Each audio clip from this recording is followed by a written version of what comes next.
Cordelia had changed. She no longer feared her emotions. She understood them. And with that understanding came control. She was able to protect her home, no longer ruled by fear, but by wisdom. Now, when she stood by the ocean, she felt calm.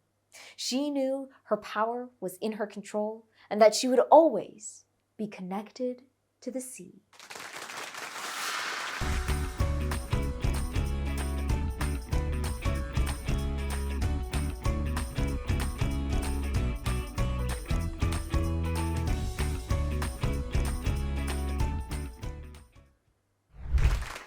Wow. Thank you so much. Sharing my own traditional tale here at the Storytelling Festival was so much fun. I've listened to myths from faraway lands, fables that taught me great lessons, and folk tales that opened my eyes to different cultures and beliefs. And now, I've gotten to tell a traditional tale of my own. I know my Book Nook friends might be out there watching this, and, it's kind of amazing to think about how far we've come with our literature skills. In the beginning, we were just starting to explore the world of traditional tales. We talked about different perspectives and how even the same story can sound totally different depending on who's telling it. We can thank Demeter, Hades, and Persephone for that lesson. Then we learned about their settings, unique characters, and the problems they face. Remember Pandora and her box? Take a moment to think. Which traditional tale stuck with you the most? Why?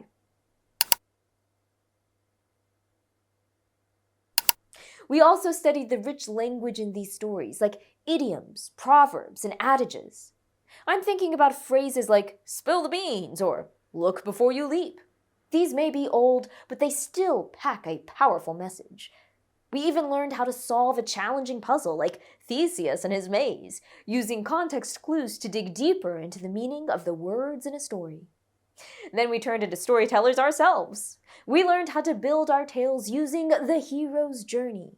Our characters starting in the ordinary world, getting the call to adventure, facing challenges and a big test, and finally, returning home changed for the better.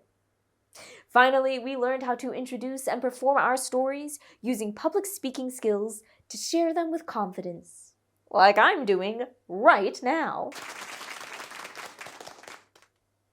Now, think about your story.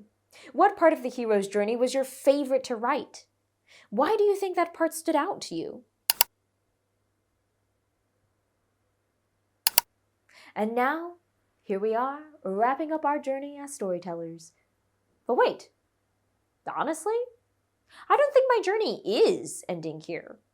Sharing this story has inspired me to keep going, to keep reading, keep writing, and keep discovering what makes stories truly powerful. There's still so much I want to explore, like what makes a story feel magical or mysterious? How does an author help us feel a certain mood as we read? What clues does the author leave to help us think more deeply?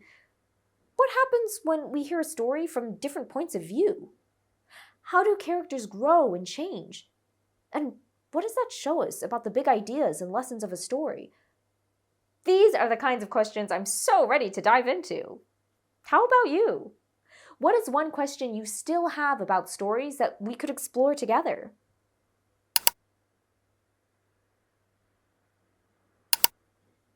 Thank you to everyone here at the Storytelling Festival for letting me share my reading and writing journey. And thank you, Book Nook friends, for being there with me every step of the way. I can't wait to explore more with you. See you soon, back at the Book Nook.